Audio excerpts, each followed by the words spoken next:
Amada igreja, bom dia, a graça e a paz do Senhor Jesus estejam com todos vocês. Motivo de muita alegria para mim estar aqui repartindo com vocês um pouco daquilo que é o mais importante, são os atos comunicativos da Trindade para nós, que é Deus se engajando em nos amar e dando para a gente essa rotina gloriosa da gente se reunir todos os domingos com irmãos e irmãs diferentes, para a gente poder ouvir da palavra, para a gente poder ceiar junto, para a gente poder se abençoar.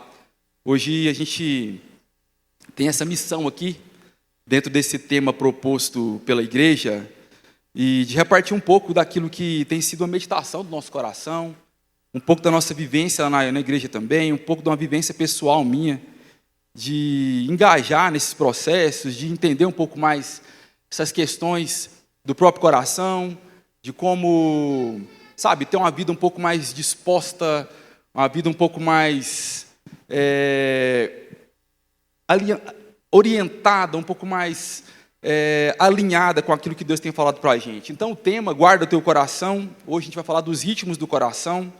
É uma série muito oportuna e eu estou dando continuação para aquilo que o Rafa falou semana passada, sobre o descanso do coração, sobre a questão do sábado, que tem muito a ver com o que a gente vai falar hoje, tem muito a ver com o fio da meada que eu quero pegar, para tentar, pela graça de Deus, comunicar no seu coração alguma graça que vem da palavra.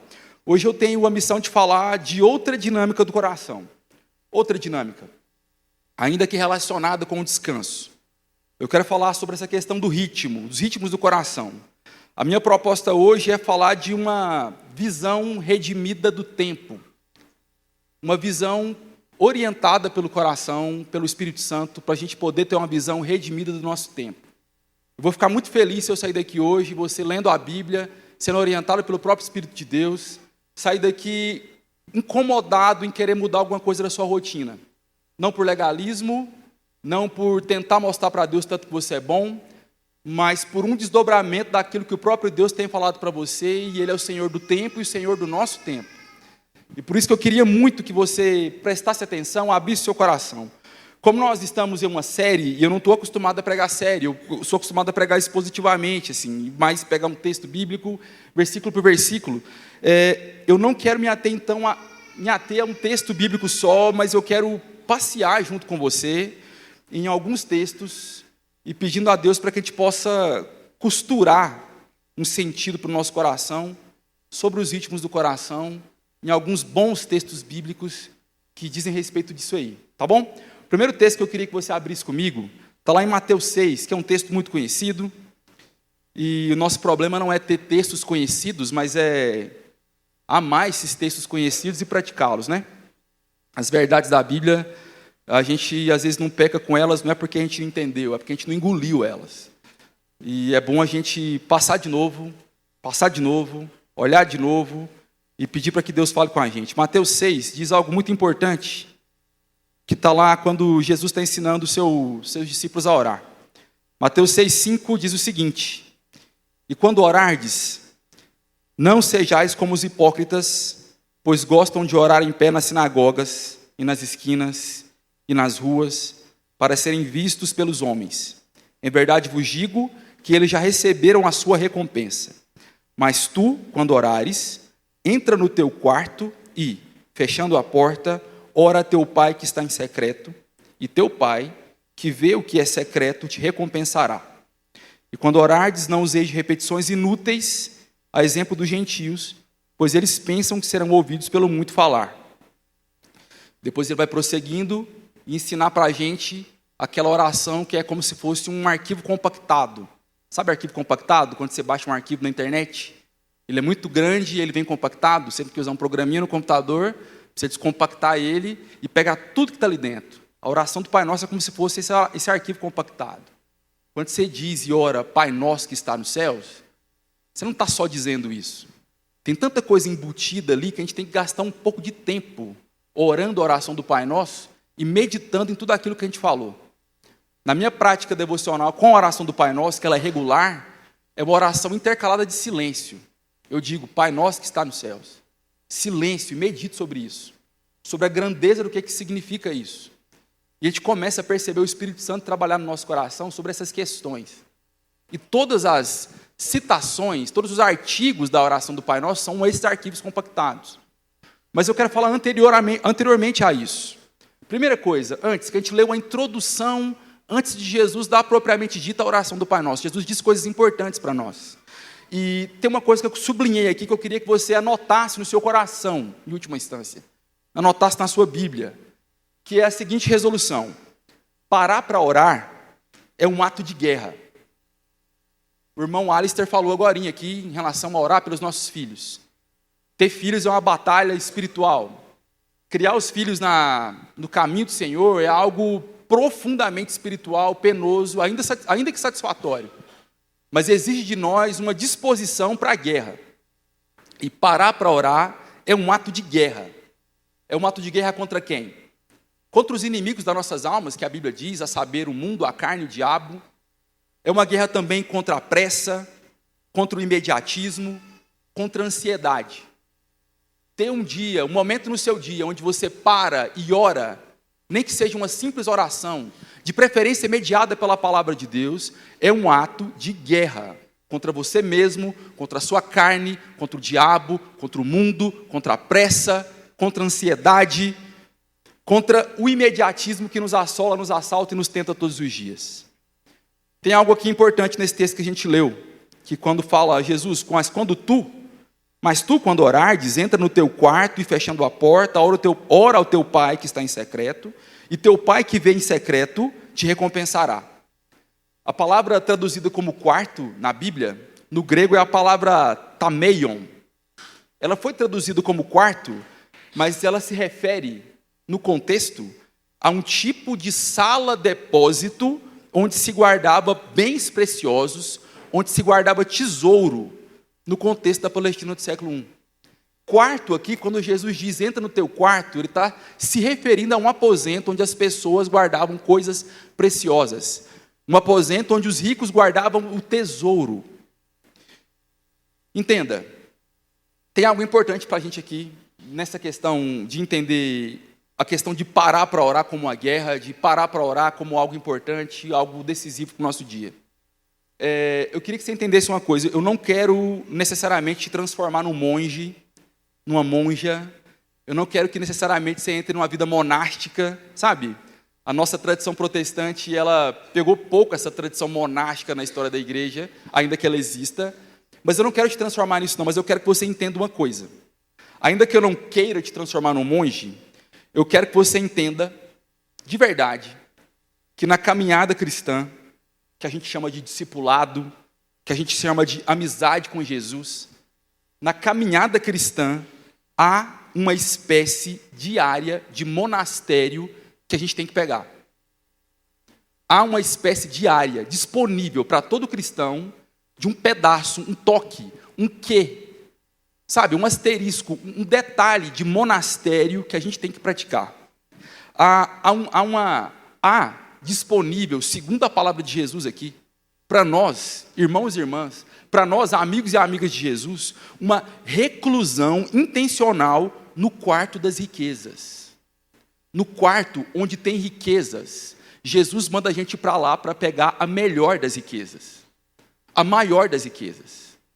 No quarto das riquezas, que é a analogia que Jesus usa, Jesus manda a gente voltar para lá, para que a gente olhe essas riquezas, num campo lúdico aqui, inclusive, e na presença de Deus, diante de Jesus, tendo o coração orientado pelo próprio Espírito Santo, a gente compare qualquer riqueza que supostamente tenhamos e tenhamos a simples resolução, o simples entendimento de falar que isso é muito pouco perto daquilo que eu tenho, que é uma amizade com o Filho de Deus, uma amizade com Jesus Cristo, uma amizade com a Trindade, em nome de Jesus. Isso é para a gente. É necessário que a gente recupere isso. Quando a gente está falando de ritmos do coração, e aqui cabe a mim falar disso, sobre remir o tempo, sobre discernir o tempo, sobre pensar no dia, sobre ser orientado por Deus durante as horas do seu dia, eu preciso te dizer isso. Tem sido uma luta na minha vida, mas ainda assim uma prática. É preciso que tenhamos essa reclusão intencional no quarto das riquezas. Nós precisamos dessa rotina. Nós precisamos dessa rotina para a glória de Deus e para o nosso próprio bem, inclusive. Porque quando a gente glorifica a Deus, isso é para o nosso bem. Parar para ouvir, ir para o quarto, orar a oração do Pai Nosso, orar outras orações, orar orações espontâneas, se deleitar na presença de Deus, fazer silêncio na presença de Deus, falar com Jesus. Isso é um remédio para nós. E glorificar a Deus. Na verdade é o inverso. Isso glorifica a Deus. E é um remédio para nós. Para a própria glória de Deus. Então, parar para orar com a palavra é um calibrador diário do coração. Ter essa dose intencional de monastério, ter essa dose intencional de reclusão, ela pode durar 2 minutos. Ela pode ser no banheiro do seu trabalho. Não há desculpa para a gente por falta de tempo. Ela pode ser de madrugada, você pode acordar mais cedo que todo mundo, você pode dormir mais tarde que todo mundo, mas você precisa, com a palavra aberta, o coração aberto, se derramar na presença de Deus e escutar de Deus. Virtude, instrução, orientação, repreensão. Para que o próprio Deus te transforme em alguém mais hábil, útil, na sua própria mão. É necessário, irmãos e irmãs, Mateus 6 ensina para a gente que parar para orar é um ato de guerra.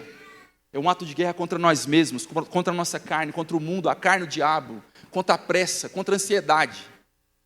E tem um remédio disponível diariamente para a gente que a gente negligencia.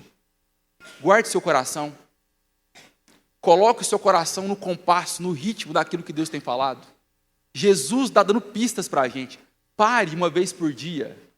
Pare uma vez por dia, em nome de Jesus. Como se isso fosse seu alimento, porque na verdade é. Se você não come ele todo dia, você morre de inanição espiritual. Quantas pessoas que a gente atende em gabinete, que a gente vai encontrar, amigos, irmãos na fé, irmãs na fé, que a gente vai conversar, está passando por problema, está passando por aquilo, está passando por aquilo outro, está vivendo crise. E a pergunta de $1 milhão é, como é que está a sua vida com Deus? E você vai ver que o problema da pessoa não é aquele problema que ela está falando no gabinete. O problema da pessoa é anterior. O problema da pessoa é que ela está morrendo de inanição espiritual, porque ela não se alimenta de Deus. Parar para orar é decisivo para a nossa vida. Parar para orar uma vez por dia não é uma questão de escolha. Parar para orar é saúde espiritual. Parar para orar, a primeira coisa que a gente faz em resposta daquilo que a gente fez, que Deus fez. Parar para orar, sabe, tinha que ser mais importante do que parar para comer. Porque esse é o nosso alimento primeiro e último. A comida que a gente come, ela, querendo ou não, ela faz menção ao próprio pão que desceu do céu, nos alimenta, e a gente não tem fome de mais nada depois dele. A gente inverteu, a gente pensa com o estômago, como se a gente vivesse para comer às vezes. E o almoço, o jantar, muitas vezes é a parte mais importante do dia, e é maravilhoso, ela é pedagógica para nós. A família em volta da mesa é maravilhoso. Mas ela tinha que ser o inverso, ela tinha que fazer menção àquilo que é o alimento primeiro, que é o próprio Deus nos alimentando com sua palavra e sua presença. Entenda isso. Mas eu não quero falar só disso não, ainda que seja importante, tenha sido a primeira coisa que eu escolhi falar para vocês. Mas tem outro texto que eu queria ler, você não precisa abrir não, porque é um versículo muito pequenininho, que está em 1 Tessalonicenses, capítulo 5, versículo 17. Talvez você vai abrir para você sublinhar ele. Ou talvez você vai anotar no cantinho da sua Bíblia. Ou talvez, mais importante, talvez você anote no seu coração, tanto que ele é importante, que diz o quê? Orai sem cessar. Orai sem cessar. Eu acabei de falar da importância de orar uma vez por dia. Pelo menos. A gente tem exemplos na Bíblia de Adão e Eva, que na viração do dia encontravam Deus face a face, falavam e ouviam. A gente tem exemplo de Daniel, que parava e orava 3 vezes por dia na presença de Deus. Temos vários exemplos. Nós temos o exemplo de Jesus, que tinha uma vida devocional regular, de parar pelo menos uma vez por dia e orar. Mas o apóstolo Paulo, na sua carta aos Tessalonicenses, uma das suas instruções, que a gente entende pouco, era: orem sem cessar. Não parem de orar. Orem continuamente. Então, se eu falei no primeiro ponto que parar para orar é um ato de guerra, o segundo ponto que eu queria destacar é que parar para orar não anula o orar sem cessar. Ou seja, o momento devocional não anula uma vida devocional. O momento devocional ele é só um ponto de apoio para uma vida devocional muito mais profunda, muito mais propositiva, intencional, regular na nossa vida. Essa devia ser a regra, não a exceção. Se isso tem virado exceção na nossa vida, nós temos um problema. E como é que a gente entende a prática do orar sem cessar? Como é que a gente entende, como é que a gente pratica isso no dia a dia? Eu vou ficar ausente, eu vou fundar um monastério de novo, eu vou para algum lugar, eu vou fazer retiros de oração, tudo muito bom, maravilhoso, está na história da igreja, irmãos e irmãs experimentaram isso com muita, com sabedoria, outros não com tanta sabedoria, mas está lá assinalado na nossa história. Mas eu tenho outro palpite, para a contemporaneidade, para um contexto cosmopolita, para as nossas correrias, para os desafios que nós temos em relação a trabalho, em relação a filhos, em relação à correria que a gente está fazendo, cada um aqui na sua faixa etária, enfim. Eu tenho outra proposta. Provérbios 15:3 diz algo para a gente muito importante. Ele diz: os olhos do Senhor estão em todo lugar, vigiando os maus e os bons.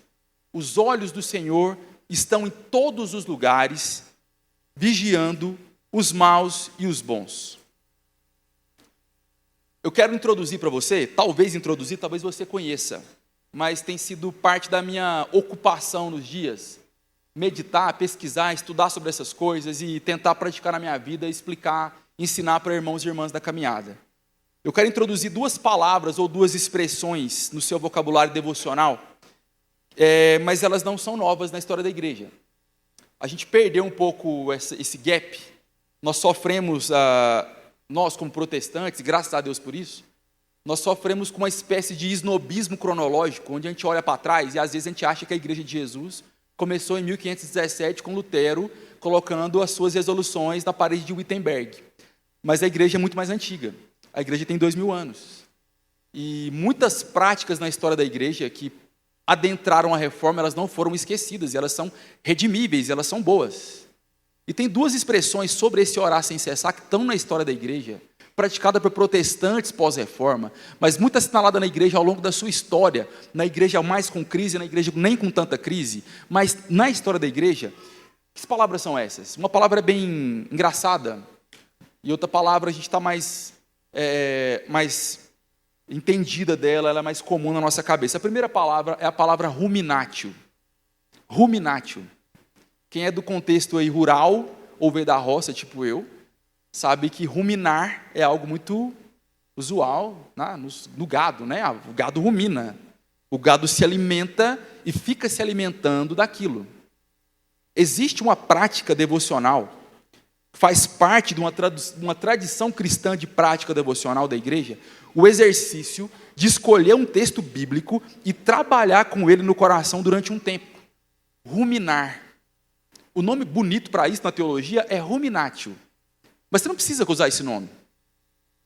Se você parar para pensar bem, se você é crente mais tempo aí, você vai ver que ao longo da história, irmãos e irmãs tinham uma disciplina muito bonita que a gente perdeu ela, que era de decorar versículos bíblicos.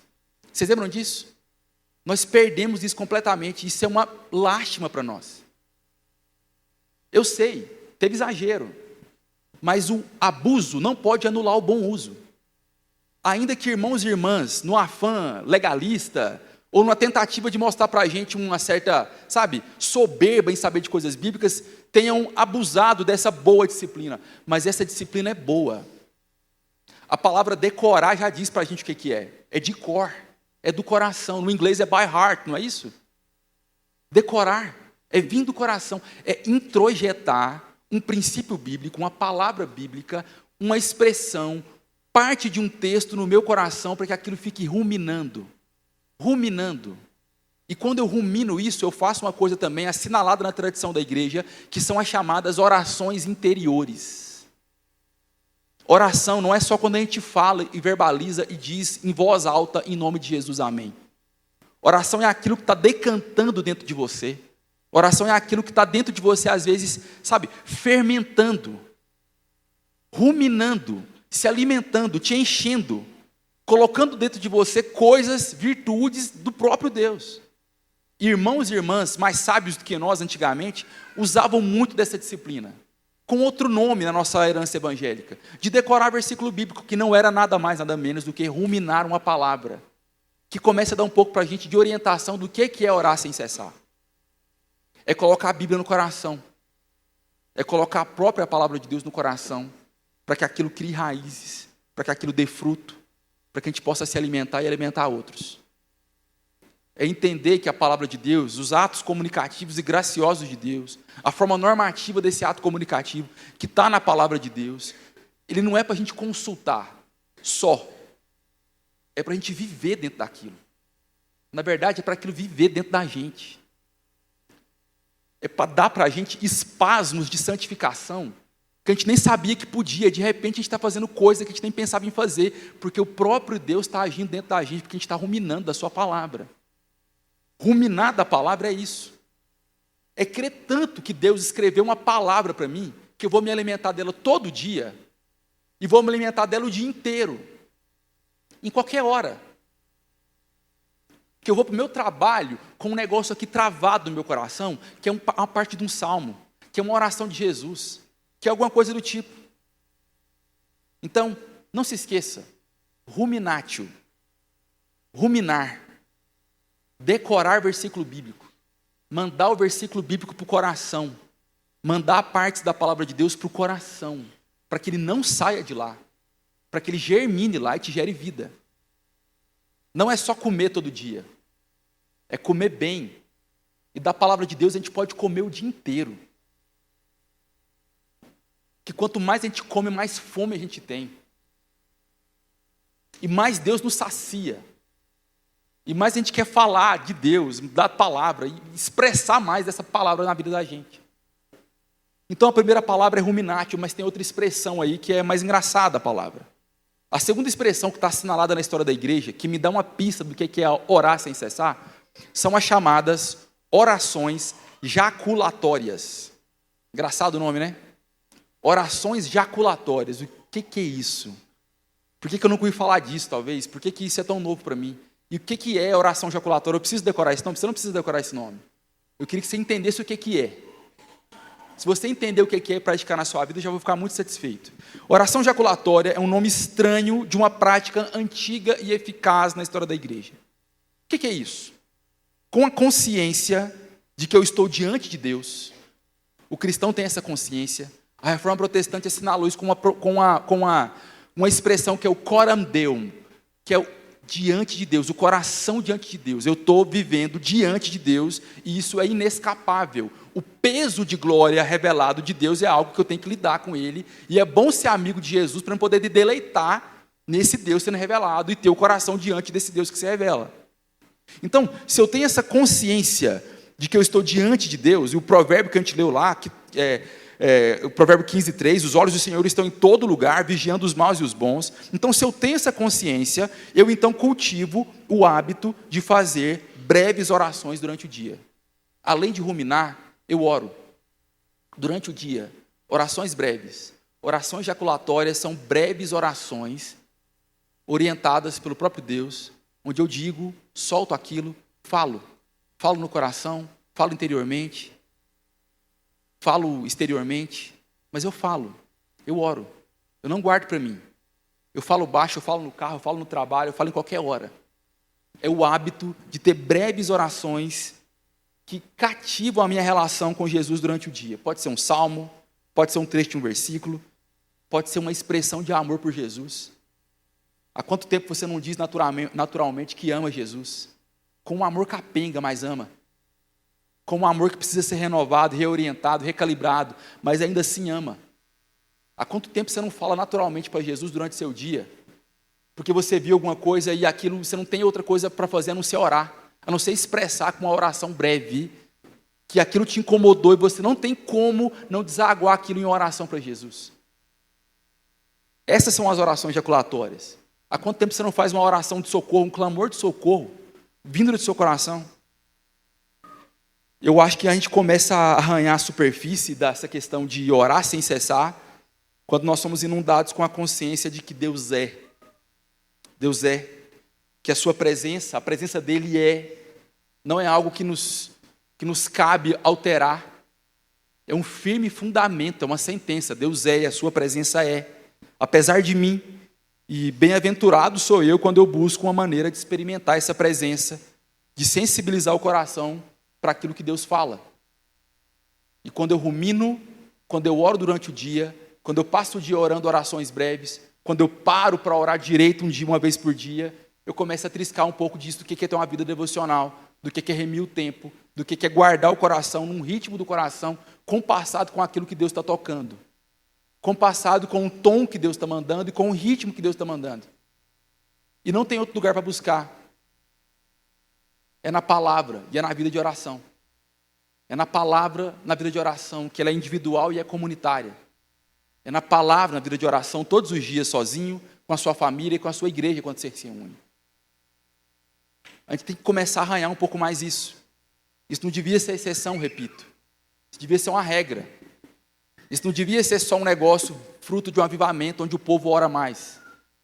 Não é uma vida de oração romântica. É uma vida de oração que dói. Não é uma vida de oração que você está lá pleno, sabe? Um negócio meio romântico, bobinho, ingênuo, onde você vai meio que flutuando para o seu quarto. Você vai na marra, não querendo às vezes. Você vai doendo, mas você vai, e Jesus te toca. E o Espírito Santo fala com você. E as coisas começam a fazer sentido. E você entende que a melhor coisa que você fez no seu dia foi ter um momento com Jesus, onde você volta um pouco mais apto para servir, amar Jesus e amar o próximo. A gente começa a arriscar, a triscar na superfície do orar sem cessar, quando a gente começa a discernir isso. Deus é, a sua presença é, e bem-aventurado sou se eu sensibilizo meu coração para o que Deus está fazendo, para o que Deus revelou, para o que Deus quer de mim, para o que Deus quer de nós, para aquilo que Deus me chamou para fazer. Não espera sentir vontade não, meu irmão e minha irmã, você não vai. Muitas vezes, na maioria das vezes, a gente não vai sentir vontade. Nossa vontade é outra, a nossa carne não converte. Nossa vontade é outra. Você quer fazer outras coisas. Tem coisas aparentemente muito mais legais. Nós temos uma cultura do entretenimento que nos aborda. Nós temos a preguiça que nos assalta. Nós temos um monte de coisa que são rivais. Mas se eu disciplino meu coração, se eu faço meu coração bater nesse compasso, eu vou na marra. Eu vou brigando comigo, mas eu vou. E quando eu vou, e Jesus me toca, eu sei que tudo fez sentido. Eu sei por que eu fui. A última parte, o último texto bíblico, eu quero que você abra comigo, está em Lucas 12, 35 a 40.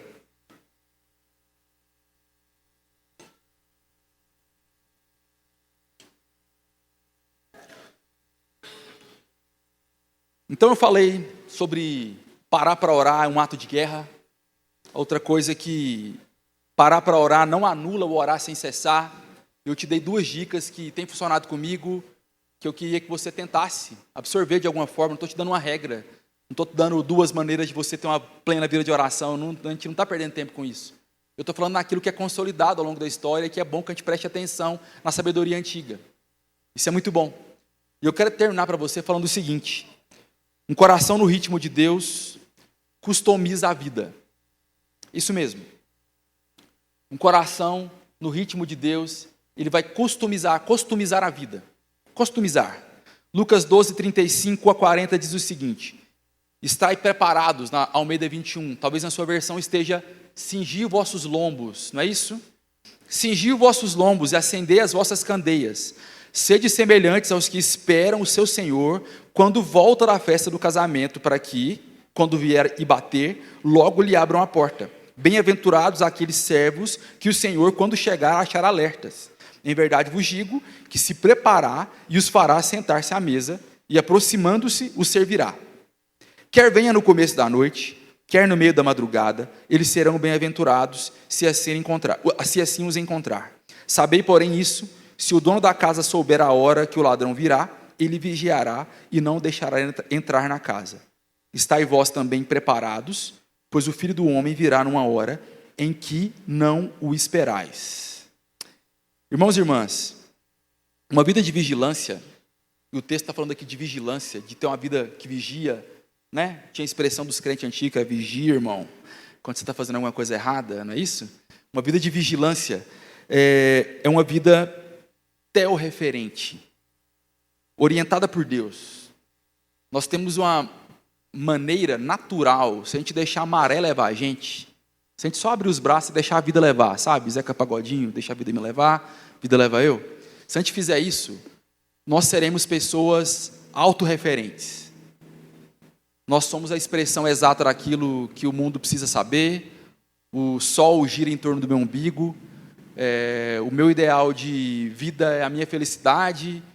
E dane-se quem está perto de mim, ou coisa do tipo. Uma vida vigilante, uma vida orientada por Deus, é uma vida teorreferente.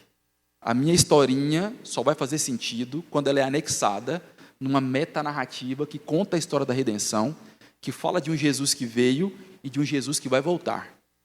E de um Jesus que quer ser meu amigo. Milagre. Não quero entender por que não, só quero crer, pegar na mão dele e andar com ele. O que ele viu em nós, eu não sei. Mas ele quer a nossa amizade. Então, uma vida vigilante é uma vida teorreferente e não autorreferente. Uma vida orientada por Deus. E o texto aqui está falando do contexto de escatologia, da volta de Jesus. Dá uma dica para nós de guardar o coração, de contar o tempo, de entender o ritmo do coração com essa perspectiva. Jesus volta. Jesus volta é uma excelente perspectiva para a gente orientar o nosso coração, para a gente ter um coração não autorreferente, mas teorreferente. Mas o texto diz algo para mim aqui, importante, que saltou aos meus olhos durante um tempo, e eu tenho meditado sobre isso. No primeiro versículo diz: cingi os vossos lombos e acendei as vossas candeias. Acendei as vossas candeias e cingi os vossos lombos. Eu não sei se você parou para pensar por que Jesus mandou o povo cingir os lombos, o que isso quer dizer. Mas no contexto, onde as pessoas usavam túnicas na Palestina do século I, as túnicas eram a roupa usual de uma pessoa ali. Quando Jesus fala para cingir os lombos, ele está dando uma instrução para que essas túnicas fossem amarradas na altura do joelho, para que isso não limitasse os movimentos no serviço enquanto a gente espera por ele. Jesus está mandando com que eles customizassem as roupas para que eles servissem melhor a Jesus. De alguma forma, eu entendo que a customização da roupa proposta por Jesus, ela sugere uma analogia de Jesus que fala de uma customização da vida. Jesus está mandando cingir os lombos, amarrar a roupa, levantar as mangas, costurar a roupa de um jeito diferente, para que eu costure a minha vida de um jeito diferente, em prol de adaptar a minha vida com aquilo que é a minha maior alegria, minha maior paixão, aquilo que é onde o meu coração agora é plenamente orientado, aquele que me salvou, aquele que me deu nova vida, aquele que me dá, nova orientação, aquele que entrou no meu coração e fez morada e tem um trono onde ele mora lá e é rei sobre ele. Jesus está mandando customizar a vida porque ele está dizendo para a gente que de alguma forma ele quer que a gente Jesus está mandando a gente customizar a roupa porque ele quer que de alguma forma a gente customize a vida. Customizar a vida. Customização da vida, do tempo. Uma maneira redimida de contar o tempo. Customizar a vida fala de customizar o meu tempo. Fala de orientar o meu tempo não pelos ditames do capital, não pelos ditames do meu trabalho, não pelos ditames do meu estudo, coisas importantes, boas, benéficas, que a gente pode glorificar a Deus com isso. Aquele que roubava não roube mais, antes trabalhe para ter o que dividir. Trabalhar é um ato espiritual, viver uma vida digna na sociedade é um ato espiritual, mas eles não dizem quem eu sou em última instância. Nada disso diz quem eu sou em última instância. Jesus diz quem eu sou em última instância, e eu customizo o meu coração, a minha roupa e tudo que eu sou, para glorificar Jesus em todo lugar que eu estiver. Essa é a questão. Compassar o ritmo do coração é customizar a roupa, é customizar o tempo, é customizar a vida, é costurar a vida de um jeito a adaptar a minha vida com esse ritmo que tem uma espera, que tem uma presença. Enquanto eu espero, eu paro para orar, eu oro o dia inteiro, eu falo sempre com Jesus, ansiando a sua volta e trabalhando muito enquanto ele não volta. O texto que a gente acabou de ler fala de trabalho, de vigilância, de servo que esperam o Senhor na volta do casamento, que arrumam a casa, que botam fogo na vela, que acende a candeia, que acende a lamparina, que não esquece de pagar a conta de energia, a casa está iluminada, a casa está arrumada. Nós estamos trabalhando muito. com a roupa customizada para isso, para não limitar os nossos movimentos. Nós temos uma elasticidade nos trabalhos, no serviço. Mas está falando de uma customização da vida, do coração, que orienta a minha vida, que não me faz ser ativista sem propósito, que não me faz ser alguém que só trabalha. É um trabalho orientado, é uma vida orientada, é um coração orientado, é um coração guardado, é um coração ritmado naquilo que Deus está fazendo. Isso que Deus está dizendo de mim. Finalizando, irmãos, só quero fazer algumas aplicações e relembrar o que a gente disse. Parar para orar é um ato de guerra. Parar para orar é um ato de guerra. A vida do crente pressupõe uma reclusão intencional no quarto das riquezas. A maior riqueza que a gente pode ter, a gente pega no quarto das riquezas quando a gente fala com Jesus. Todos os dias, fale com Jesus. Todos os dias, fale com Jesus. Jesus é aquele que arrumou uma quarta cadeira na presença da Trindade para que a gente sente diante do Pai, do Filho e do Espírito. Para a gente falar com Ele. Para a gente se deleitar nessa família que ensina a gente a ser família da fé. Pressupõe uma dose de monastério toda a vida do crente. Pressupõe uma dose de reclusão. Que ela seja de 1 minuto, que ela seja de 2, que ela seja de 10. Não importa. Você precisa parar para ouvir Jesus. Orar é uma guerra. Parar para orar é uma guerra para levar a gente para esse lugar. Para levar a gente para o quarto das riquezas. Parar para orar não anula o orar sem cessar. Momento devocional e vida devocional não são mutuamente excludentes. Momento devocional te dá palavra para a vida devocional, para devocional que não acaba. Para devocional que vai pegar você no trânsito na hora que você está querendo buzinar e colocar o seu dedo médio em riste para alguém. Entende? Essa palavra que você buscou no quarto das riquezas, que vai ruminar no seu coração, que você vai orar ela durante o dia, que vai te ensinar a ser gente. Parar para orar é importante. Orar sem cessar é importante. Parar para orar e orar sem cessar não são mutuamente excludentes. Entendamos isso. Só um testemunho pessoal rápido. Semana passada foi uma semana difícil lá em casa, semana difícil para a gente. Não sei se a igreja de vocês tem problema, mas a minha tem muito problema. Lá tem muito problema. Sabe por quê? Porque tem gente. A começar pelo pastor da igreja. Então tem muito problema. A gente enfrentando um monte de desafio. Irmão abandonando a fé. Sabe? Pessoas tomando caminhos errados.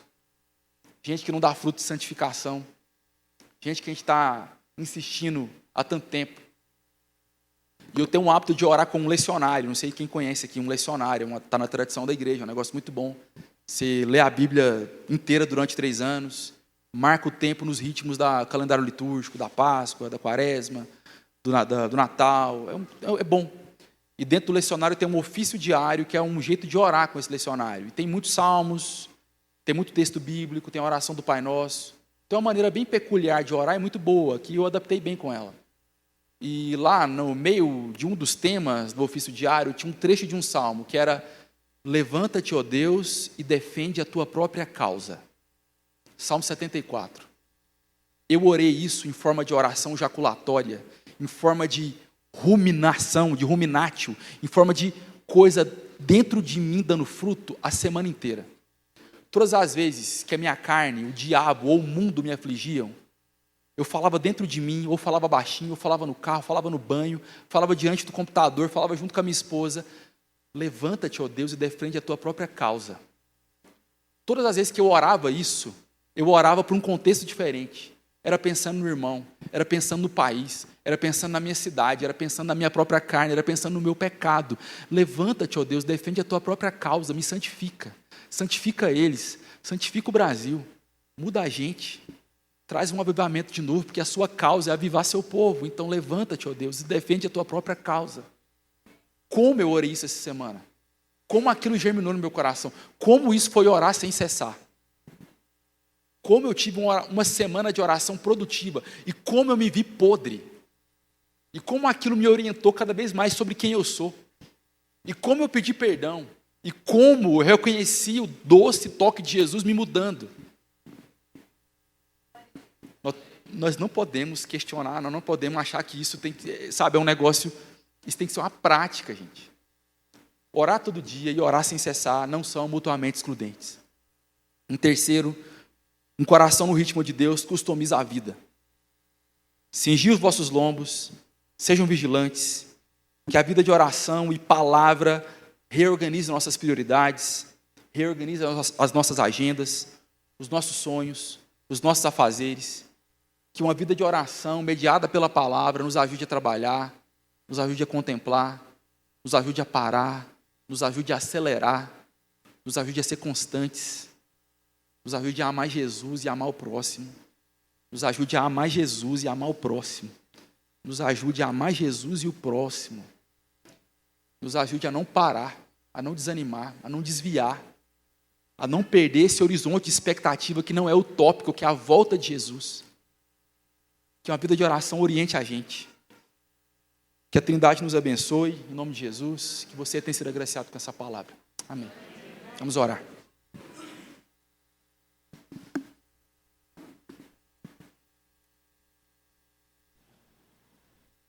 Amém. Senhor, muito obrigado por essa palavra. Obrigado mesmo, ó Deus, por a gente poder aprender sobre cadência. A gente quer cadenciar a nossa vida, a gente quer encontrar ritmo. A gente quer mesmo entrar, ó Deus, no compasso do Senhor. A gente quer andar em harmonia, ó Deus, com o que o Senhor está construindo. Nós não queremos ter missão, nós queremos ser a missão do Senhor. Nós queremos mesmo entrar em alinhamento, como o Carlão falou aqui, ó Deus. Alinhar o nosso coração. Nós queremos, ó Deus, encontrar no Senhor a paz, mas ao mesmo tempo encontrar no Senhor as indignações necessárias para a nossa cidade, para o nosso país, com os nossos irmãos. Nós não queremos, ó Deus, seguir uma vida distraídos, uma vida de quem não percebe. Todas essas dinâmicas que o Carlão trouxe para nós, ó Deus, são formas da gente não ficar insensível. São maneiras, ó Deus, da gente perceber a cidade, perceber os irmãos, perceber a nação e estar mais sensível ao que o Senhor está fazendo.